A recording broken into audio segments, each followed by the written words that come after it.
United States is racing to ensure it doesn't default on its debt. With only 6 days to go for the deadline, the bill will face its final hurdle tomorrow at the Congress. For once, both sides of the aisle seem to be in agreement, not in some newfound common ground, but with compromises. House Republicans and Democrats are racing against time to secure congressional support. The deal was finally agreed upon between President Joe Biden and House Speaker Kevin McCarthy on Sunday, after months of stalling and frantic negotiations from both sides. At a Memorial Day service on Monday, President Joe Biden proclaimed he was feeling good about the agreement reached. Look, you know I never say I'm confident what the Congress is going to do, but I feel very good about it. I've spoken to a number of the members. I spoke to McConnell. I spoke to a whole bunch of people. And it feels good. We'll see when the vote starts. And look, one of the things that I hear some of you guys saying is, why doesn't Biden say what a good deal it is? Why would Biden be saying what a good deal is before the vote? You think that's going to help me get it passed? No.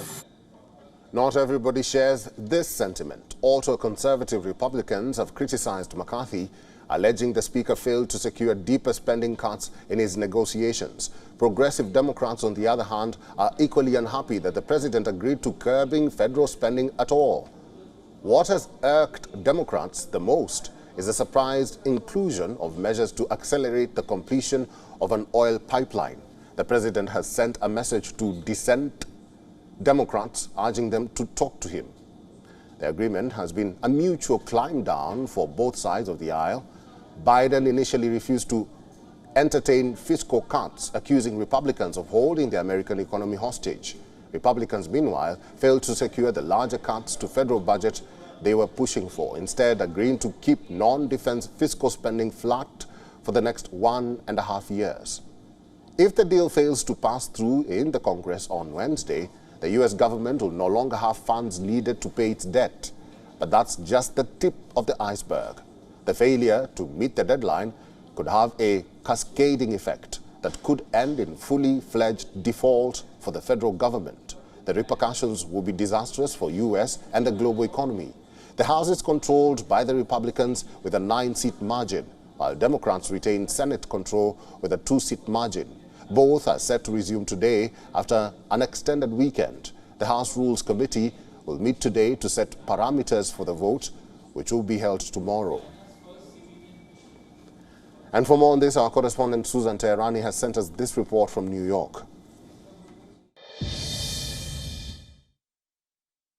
The challenge now is for both leaders to sell the bill to their allies in Congress, where Republicans control the House and Democrats control the Senate. House members have at least 3 days to review the bill before voting on it. This means the bill could go to the House floor as early as Wednesday, and if it passes, it will then move on to the Senate. However, there is still risk of a default if the bill does not pass both chambers. After all, agreeing in principle on a bill is one thing, getting it passed in Congress is another. Susan Teherani reporting from New York for WION World is One.